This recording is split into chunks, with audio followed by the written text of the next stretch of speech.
40 years ago today, I know where a lot of us were, glued to our television sets, watching Live Aid. And there were 3 significant reunions.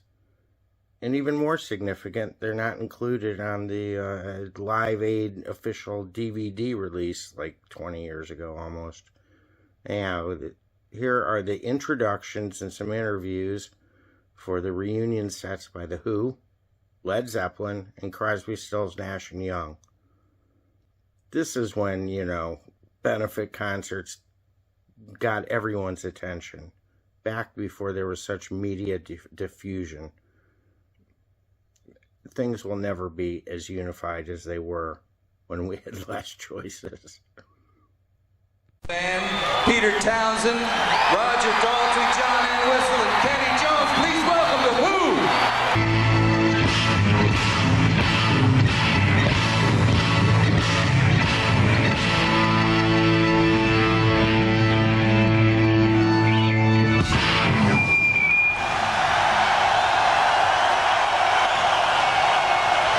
Traditionally, that song has been the last song in the Who set, and reunited once again. Reunited. There you have the Who walking off stage at Wembley Stadium in London, reunited for Live Aid, the first time that they have played together since 1982.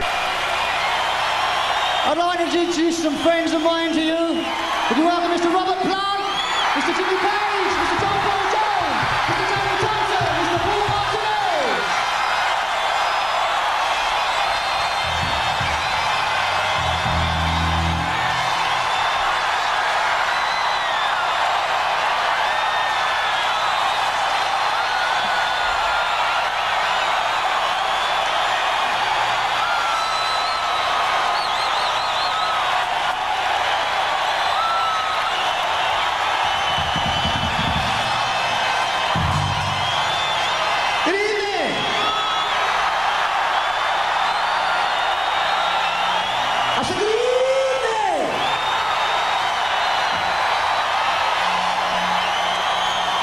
There'll be a short intermission while I get some monitors.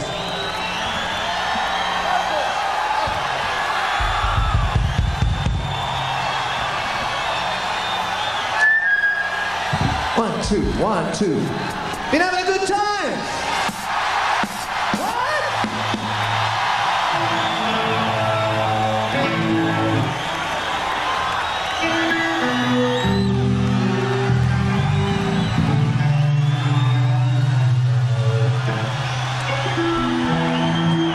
Phil Collins on stage for what is now being called the Led Zeppelin reunion. This is the one that a lot of people have been waiting for. I'm not going to give away the whole set, but I will tell you this. That's rock and roll, and they're doing Stairway. Let's go to the stage.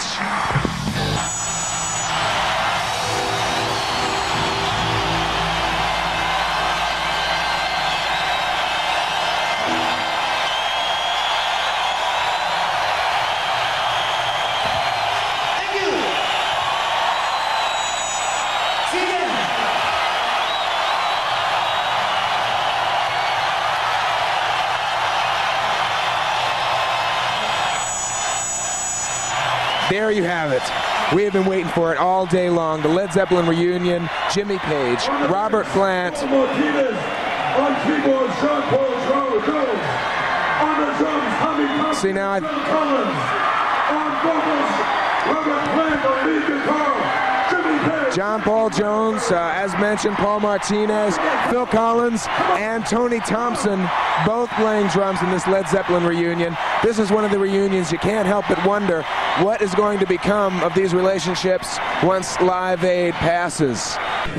We're backstage, JFK, with, gee whiz, a lot of guys here. A lot of guys. A lot of laughs. A lot of people, yeah, a lot of laughs. You said that on stage. A lot of people out there are going, did I really just see that? Are you surprised that it finally went off? What? What you just did. Oh, you mean struggling with the monitor mix? Everybody did. Yeah, I think it was great. And it's just one of those things that was great. Happened for about 20 minutes and It was very nice. How long did it take to assemble everybody in this large group? We didn't actually assemble. The three of us know what we're doing, and everybody who helped us did their very, very best, including Phil here and Paul Martinez here and Tony Thompson wherever he is. Tony is wandering around somewhere, so you were just sort of keeping the rhythm, hoping that you knew the song. I just wanted to come here and not just sing my old boring songs. I wanted to come here and play with somebody. And you see, so I said to Robert, could I play? This was a while ago. And then, and I wanted to play with Eric, you see. So I just came here to play the drums, and I had a good time. So that was what I came here for. You've been a busy man. You didn't rehearse any then for this thing? Did you two get together prior to this event and say, okay, remember? We met at Pangbourne railway station. He had a wonderful girlfriend at the time. What was her name? Seriously though? We did this morning with Tony Thompson. Name or number? Yeah, what? You did get together then this morning? Yes. You got together? We did for about an hour and a half or something, you know. I'd be interested to know. I'd be interested to know what that rehearsal was like. I mean, it just came together very quick. Very fast and furious indeed, but yeah, the feeling was there. It was really good. I mean, musically, it was much better than what just happened because we had a lot of the elements weren't quite with us, if I can use that term in the 80s. Of course, I am in the 80s. I have my own career. Yeah, so it was very hard to work with the wedges and stuff, but we know when we play those songs what we do. You know, I know it's been a while since we played them. Johnny again, that monitor guy. I mean, why they don't pension him off? When he came back from Vietnam, he was, you know, I thought that... Would it be silly or overbearing to say that it was nostalgic in a way, though? Did you feel something? I don't know. I mean, it ain't time to think about it, really. We just said we'd do it. This is the right reason to do what we did. It was the right... These have done it before, right? I was just sitting there watching.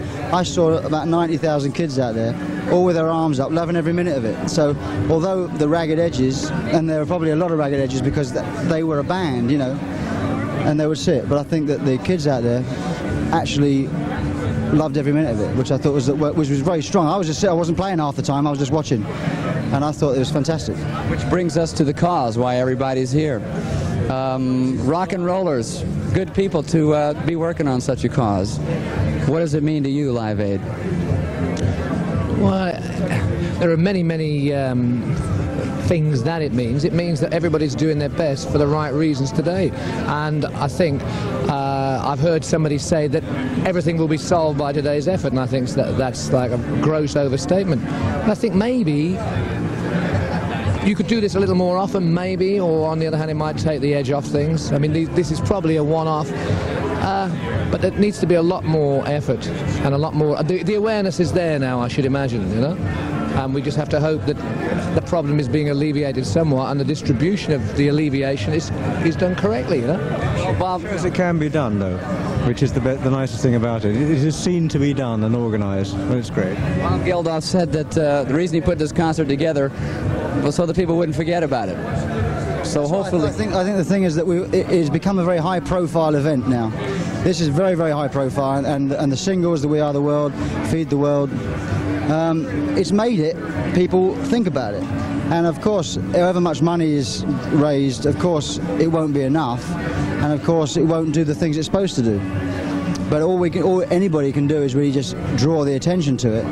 And of course, because it's such a high-profile thing, people are going to ask where the money's going. And it's not just one of those things you put, you know, you donate a bit of money and it's a charity you never hear of again. People are going to want to know what happens to the $10 million that's raised, you know. And so they're going to ask questions, and people are going to have answers. And so, which chances are, it means it's going to go there.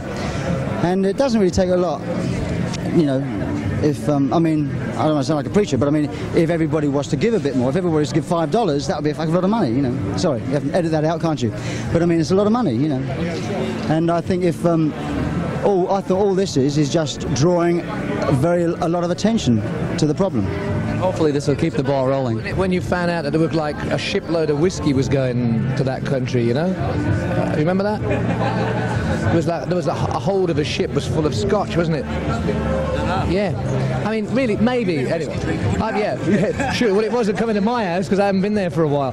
But yeah, it feels absolutely right. It's high profile. Everybody now is totally aware of it. The thing is, if you do it too often or you make it no, probably not. Well, maybe it's somebody else's turn. What's the bad? Yeah. You don't think we can do this again next year then, Paul? Well, next year's too late, isn't it? Sure, yeah. If we can do it this year, maybe the enthusiasm will last long enough until next year we do it again, we keep the ball rolling. I don't know. That's what Bob Geldof hopes. It'll be the same thing, though. I mean, other people can do different things, but... different songs? Different songs, yeah. I know. We might have learned, rehearsed something. Tonight, that would be great. Briefly, I'll let you go. Future of Led Zeppelin, I mean, any more shows like this, perhaps?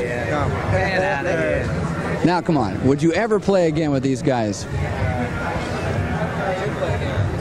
Yes. Any plans in the future to do that tonight, as of now? I'm in Cleveland tomorrow night. I'd like to see you all there. And on Wednesday night, I shall be in Hartford, Connecticut. Then I'm going to Toronto and blah blah. But it'd be great. Wouldn't it be nice to do this more than once? Well, you've left it nebulous for it. That's okay. Thanks, guys. Go wipe your faces. We'll change it. And we'll be back. Okay. Unbelievable! Yet another amazing rock and roll reunion. We are about to see on stage in Philadelphia. It's happened. Crosby, Stills, Nash, and Young. Let's go to the stage.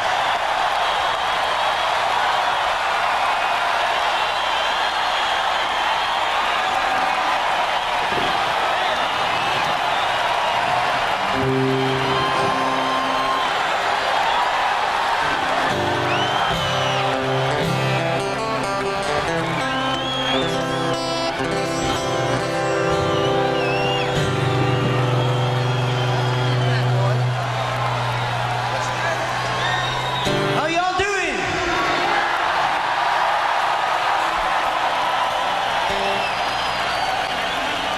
Surprise!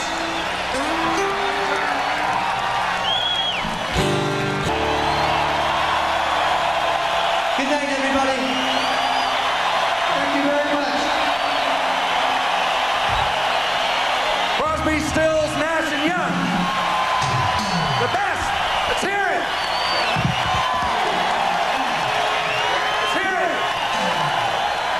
As night falls over JFK Stadium in Philadelphia, Live Aid continues, and yet another reunion. Crosby, Stills, Nash, and Young. First time in years that those people have sung together.